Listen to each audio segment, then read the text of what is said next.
साध संगत जी प्रेम से कहना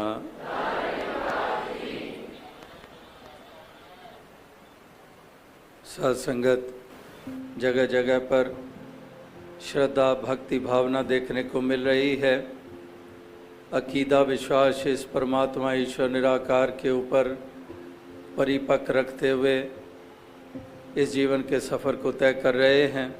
जहाँ जहाँ पर भी जाने के अवसर मौके मिलते हैं वहाँ ही यही श्रद्धा भावना देखने को मिलती है। भक्तजन भक्ति भरा जीवन जीने के लिए हमेशा ही उत्साहित रहते हैं और भक्ति में सेवा सत्संग सुमिरन आता है तो सेवा भी तन मन धन की निष्काम भाव से करते हैं, अकर्ता भाव से करते हैं। और सुमिरन इस निराकार का आठों पहर ये उठते बैठते श्वास श्वास सिमरो गोविंद, जो श्वास श्वास पे नाम ले वृथा श्वास मत खोए, या फिर तू ही नंकार करो ते हर पल इसनु याद करो। तो जहाँ पर सत्संग के लिए भक्त जो भक्ति का महत्वपूर्ण अंग है, इसके लिए हमेशा उत्साहित रहते हैं कि संगत करिए साध की अंत करे निर्भाव, साकत संग न कीजिए जाते हुए बिना। तो संगत साधु की करने को ये महत्वपूर्ण मानते हैं। साकत का संग हमेशा संसार के लिए गिरावट का कारण बना है। जो साकत प्रवृत्ति है उसने आज तक डुबोया ही डुबोया है, लेकिन संत प्रवृत्ति जो होती है इसने उभारा ही उभारा है। तो इसलिए संगत करिए साध की कि संतों का संग महापुरुषों का संग ये वास्तविकता में हमारा पार उतारा करता है, हमारे जीवन के म्यार को ऊंचा करता है। तो सत्संग जहाँ भी सत्य का संग होता है वहाँ ही एक स्वर्गमय वातावरण बनता है। वहाँ पर हमारे मन को शुद्धता प्राप्त होती है, वहाँ पर प्रेरणादायक वचन श्रवण करने को मिलते हैं। जैसे गीत कविता व्याख्यान के रूप में अपनी भावों को अभिव्यक्ति दी जाती है, तो सब अपनी अपनी भाषा में एक भाव जो रखते हैं वो एक सरीका ही हुआ करते हैं और वो इसी भाव से युक्त होकर औरों को भी प्रेरित करते हैं कि हमने सत्य का संग किए रखना है, हमने इससे नाता तोड़ना नहीं है। इसीलिए विसर ना ही दातार अपना नाम दे कि दातार तुझे विसारे नहीं, तुझे भुलाए नहीं, तेरा एहसास बना रहे। तो आठों पहरा एहसास कैसे बना रहे? अक्सर इंसान कहते हैं काम काज भी करने हैं, घर के काम करने हैं, नौकरी चाकरी भी करनी है, बिजनेस भी करना है, अनेकों जिम्मेदारियां निभानी हैं, तो इससे नाता कैसे जुड़ा रह सकता है? तो कबीर जी ने कितनी सुंदर मिसाल जो दी, जो दास लगातार उसको अब बयान करता आ रहा है कि सुमिरन की सुध यूं करो ज्यों गागर पनिहार, हाले डोले सुरत में कहे कबीर विचार। कि एक बहनें गागर सर पे रखकर जो जाती हैं, घर से चलती हैं और कुएं तक पहुंचती हैं और कुएं से पानी भर लेती हैं, उस गागर को भर लेती हैं और फिर सर पे उठा लेती हैं। कई तो एक से ज़्यादा गागर भी एक के ऊपर दूसरी, दूसरे के ऊपर तीसरी भी उठा लेती हैं। तो वो गागर भर लेती हैं और गागर भर के तो क्या वो बैठ जाती हैं वहीं कुएं के किनारे के ऊपर?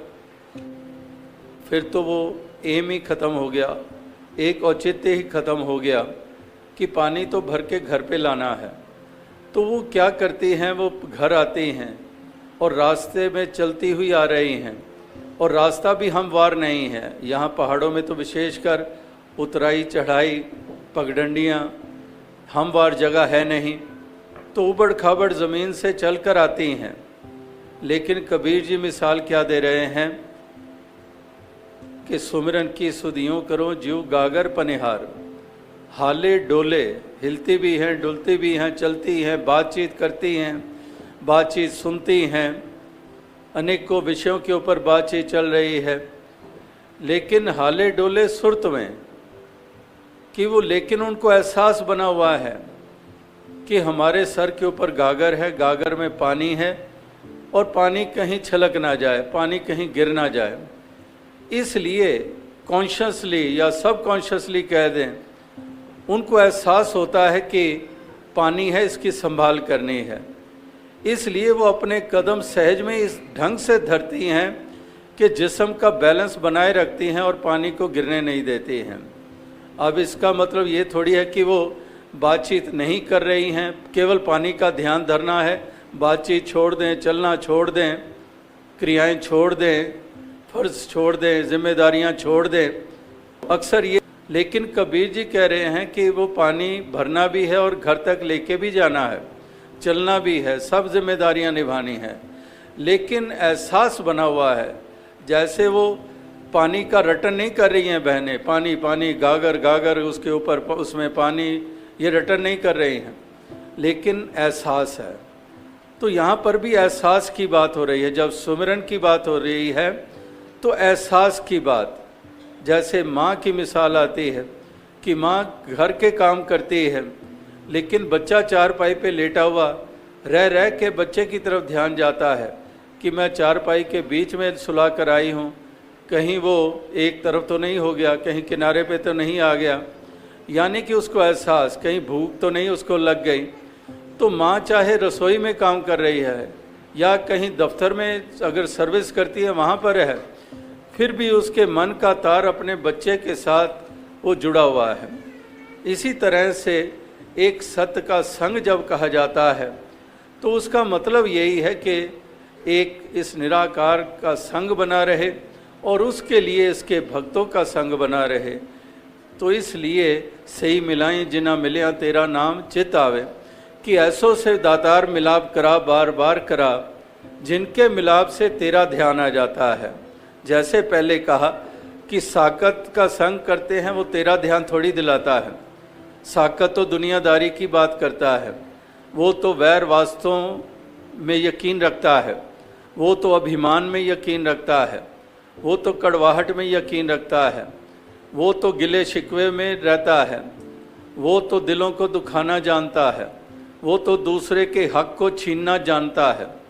उसका संग जब करते हैं तो हमारे जीवन का म्यार कहाँ ऊंचा हो पाएगा, कहाँ पर हमारे मन को वो शुद्धता प्राप्त हो पाएगी, कहाँ पर वो सुंदर भाव हमारे मन में प्रवेश कर पाएंगे। साकत का संग नहीं, संतों का संग, महापुरुषों का संग, वही हमें ये प्रदान करता है। इसीलिए सही मिलाई जिना मिलिया तेरा नाम चितावे, कि ऐसों से मिलाप करा जिनके मिलाप से तेरी तरफ मन का रुझान हो जाता है, तेरा ध्यान हो जाता है, तेरा एहसास हो जाता है। तो इसलिए इनका संग करते हैं तो ध्यान इस मालिक की तरफ चला जाता है। और ओत प्रोत सा सिलसिला है, अगर मालिक का ध्यान करते हैं तो संतों की तरफ ध्यान चला जाता है। ये ओत प्रोत सा सिलसिला है, ये एक दूसरे के पूरक हुआ करते हैं। जैसे दास अक्सर कहता है कि अगर कोई जिक्र करे कि ये डॉक्टर साहब हैं, कोई इंट्रोड्यूस करता है कि ये डॉक्टर साहब हैं, तो डॉक्टर शब्द सुनते ही एकदम से ध्यान चला जाता है बीमारियों की तरफ। मेरे पेट में दर्द, मेरी बहन के रोग है और इसका उपचार। अगर कहते हैं ये क्रिकेटर है, ये खिलाड़ी है, क्रिकेटर शब्द सुनते ही हमें वो बैट, वो बॉल, वो विकेट्स, वो सब कुछ, वो स्टेडियम आंखों के सामने घूमने लग पड़ता है। इसी तरह से जहाँ पर केवल जिक्र हुआ कि ये डॉक्टर साहब हैं, ये खिलाड़ी हैं, और हमारा ध्यान उससे रिलेटेड जो फील्ड है उसकी तरफ ध्यान चला जाता है। इसी तरह से जब कहते हैं कि ये महापुरुष हैं, ये भक्त हैं, तो ध्यान इस निराकार की तरफ चला जाता है, एक भक्ति की तरफ चला जाता है। तो इस प्रकार से संतों का संग, इस निराकार का सुमिरन और सेवा भी तन मन धन करके भक्त करते हैं, जो भक्ति के 3 अंग, महत्वपूर्ण अंग की सेवा में भी यकीन रखते हैं कि दातार ये सब कुछ तेरा ही दिया हुआ है, ये तन भी, ये धन भी, ये मन भी, ये सब तेरा ही दिया हुआ है। तेरा तुझको सौंपते क्या लागे है मेरा, कि है तेरा ही, तुझे ही सौंप रहे हैं। और तुझे सौंपने का मतलब कि ये मानते हुए कि ये तेरा है, और सौंप रहे हैं इसके बंदों की सेवा करके, क्योंकि नर सेवा नारायण पूजा, एक उनकी सेवा करके दातार निराकार ये मन में एहसास है कि देने वाला तू है, तूने दिया है, और इसको फिर परोपकार में लगाते चले जाते हैं, सेवा में लगाए जाते हैं, तन करके, मन करके, धन करके, हर प्रकार से इसका सदुपयोग होता है जब यह एहसास होता है। अगर यह एहसास नहीं होता है तो फिर वास्तविकता में इंसान सेवा तो क्या करेगा, वो तो छीनना जानता है। जैसे पहले दास ने कहा कि वो साकत प्रवृत्ति, वो मनमुखों वाली प्रवृत्ति जो दुनियादारी में ही केवल खचित रहते हैं, वो सेवा क्या करेंगे, वो तो छीनना जानते हैं, वो तो छीनना जानते हैं, लूटना जानते हैं, चतुराई से, छल कपट से अपना घर भरना जानते हैं। तो उनकी तो ये प्रवृत्ति होती है, सेवा क्या करेंगे। लेकिन महापुरुष कहते हैं कि तन पवित्र सेवा किए, धन पवित्र दिए दान, मन पवित्र हरि भजन से इस विधि हो कल्याण। कि ये तन मन धन तीनों को पवित्रता मिल जाती है अगर ये परमार्थ में लगते हैं। अगर परमार्थ से बिल्कुल नाता नहीं है और केवल अपनी लालसाओं की पूर्ति के लिए लग रहा है, केवल अपनी खुदगर्जियों के लिए लग रहा है, केवल शोषण के लिए लग रहा है, तो इनको कोई महत्ता नहीं रह जाती है। तन की, मन की, धन की कोई विशेषता नहीं है। फिर धन होते हुए भी कंगाल हो, महल होते हुए भी खंडर में रह रहे हो, विद्याएं पढ़ी हुई हैं लेकिन अनपढ़ से भी अनपढ़ हो, खूबसूरती है लेकिन बदसूरत हो, क्योंकि सीरत नहीं है, सीरत अच्छी नहीं है, वो भाव अच्छे नहीं हैं, वो खूबसूरतियाँ क्या करेंगी। इसी तरह से ये तन पवित्र सेवा किए, हाथों से हम सेवा करते हैं, पाँव से चलकर संगत जाना, कर से सेव कमाना है। हम अवतार वाणी में भी पढ़ते हैं कि इस तरह से ये तन को पवित्रता मिलती है, आँखों को पवित्रता मिलती है कि नैनन संत दरस नहीं देखा, लोचन मोर पंख कर लेखा। कि नैनों से दर्शन करते हैं, नैनों को पवित्रता मिलती है। चाहे लाख नज़ारे हों, आँखें देखें उनको, लेकिन कहते हैं कि आँखों की महत्ता, अगर वो नैनन संत दरस नहीं देखा, अगर सज्जनों संतों के दर्शन नहीं करती आँखें, तो आँखें ऐसी हैं जैसे मोर के पंख के ऊपर आकृतियाँ बनी होती हैं, वैसे ही वो आँखें हैं, आँखें होते हुए भी वो आँखें नहीं हैं।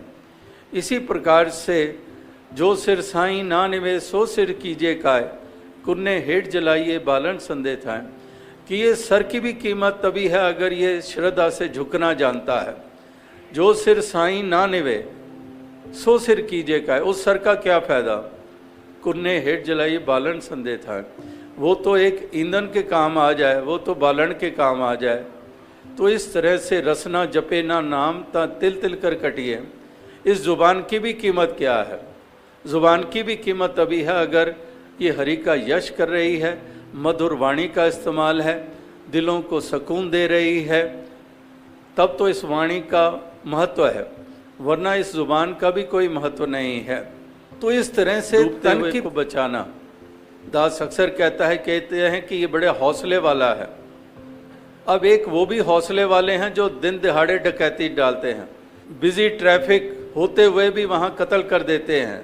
हौसला है तभी तो कर गुजरते हैं।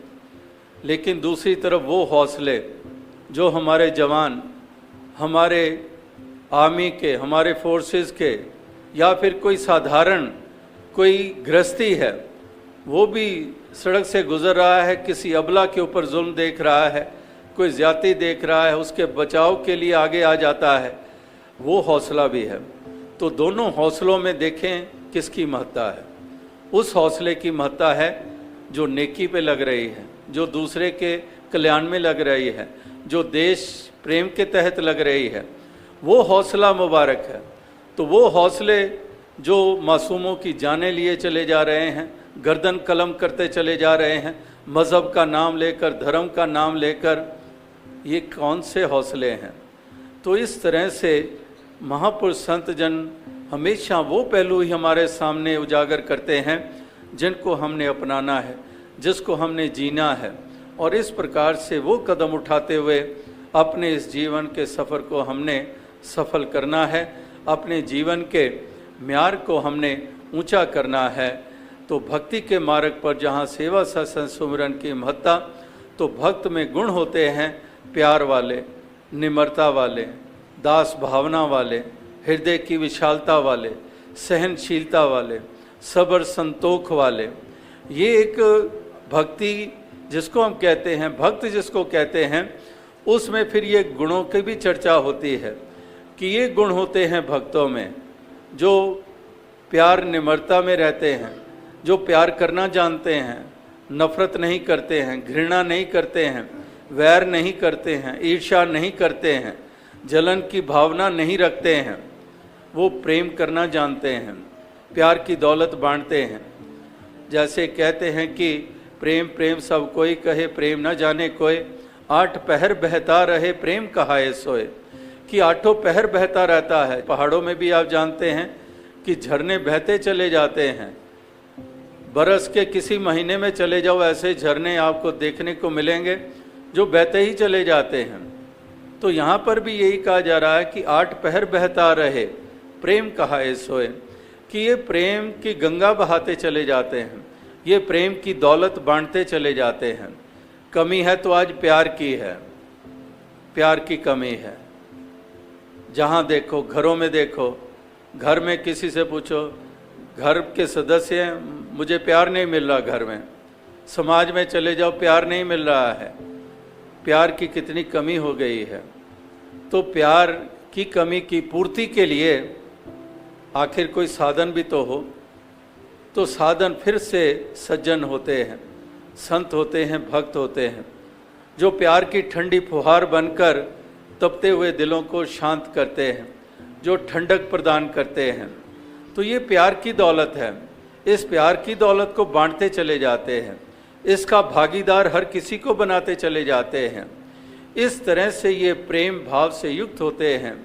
और love is God, God is love, ये बचपन से हम सुनते आ रहे हैं कि प्रभु की सबसे सुंदर अभिव्यक्ति वो प्यार के रूप में ही है। हालांकि प्रभु की मैनिफेस्टेशंस कितने ही रूपों में है, लेकिन प्यार वाला पहलू सबसे एक सुंदर पहलू है। तो इस पहलू को ही अपनाते हैं भक्त। वो इस प्यार की दौलत को बांटते चले जाते हैं, प्यार देते चले जाते हैं, करुणा के भाव से युक्त होते हैं, दया के भाव से युक्त होते हैं। इसीलिए सच्चे धर्मी भी वही होते हैं, क्योंकि दया धर्म का मूल है, पाप मूल अभिमान। तुलसी दया न छोड़िए जब लग घट में प्राण। तो एक दया भावना से युक्त होते हैं। महापुरुष मिसाल देते हैं, कहते हैं कि संत हृदय नवनीत समाना, कि एक माखन के समान होते हैं, एक नवनीत के समान, माखन के समान होता है संत का हृदय, भक्त का हृदय। तो उसमें एक और मिसाल जुड़ती है। कहते हैं कि माखन की वो टुकड़ी पिघलती है जिस टुकड़ी को आंच दी जाती है, सेक दिया जाता है, वो माखन की टिकिया जो वो पिघलती है। लेकिन संत की महत्ता इससे भी आगे कि सेक या आंच किसी और को लगती है और पिघल ये जाते हैं। इस तरह से इनका एक दयालु हृदय होता है, एक दर्द होता है हर किसी के प्रति, दूसरों के जानते, ना इस दूसरे को नीचा मानते हैं। आपस को जो जाने नीचा, सही गनिए सब ते ऊंचा। बुरा जो देखन मैं चला, बुरा ना मिलियो कोई, जा मन खोजा अपना, मुझसे बुरा ना कोई। अपने आप को नीचा मानते हैं, अपने आप को दास मानते हैं, अहम अभिमान नहीं। दुनिया में तो दूसरों को ही नीचा माना जाता है और दूसरा बताया जाता है। जाति के आधार पर तू नीचा, मज़हब के आधार पर तू नीचा, भाषा मेरी उत्तम, रंग मेरा गोरा, तू काले रंग का, तेरा तिरस्कार। इस तरह से अनेकों अनेकों नेशंस के हिसाब से, प्रांतों के हिसाब से कितने कितने बाउंड्रीज, कितने कितने दीवारें। तो इस तरह से इंसान अहम करता है, अभिमान करता है, तन का भी, धन का भी, विद्वता का भी अभिमान करता है और दूसरे को नीचा दिखाता है, दूसरे को नीचा मानता है। लेकिन भक्त महापुरुष ये सत्कार करना जानते हैं, ये दूसरे का आदर करना जानते हैं, अपने आप को निमाणा मानते हैं, अपने आप को अधूरा मानते हैं और उसी अधूरेपन को पूरा करने के लिए ही हमेशा यत्नशील रहते हैं। और संसार में दूसरे को नीचा माना जाता है, अधूरा माना जाता है और उसकी फिर निंदा की जाती है। उसको जहाँ बैठेंगे उसकी निंदा करते चले जाएंगे। तो एक अंग्रेजी में कहावत है, if you spend more and more time in improving yourself, less and less time is left to criticise others. कि अपने आप को सुधारने में अगर अधिक समय लगाओगे तो दूसरे के ऊपर उंगली करने के लिए समय नहीं बचेगा। तो इस प्रकार से अपने आप को सुधारना, अपने आप को संवारना, तो इसलिए वो तभी संभव होगा, पहले अपने आप को अधूरा तो माना जाए, पहले वो विनम्रता तो आए।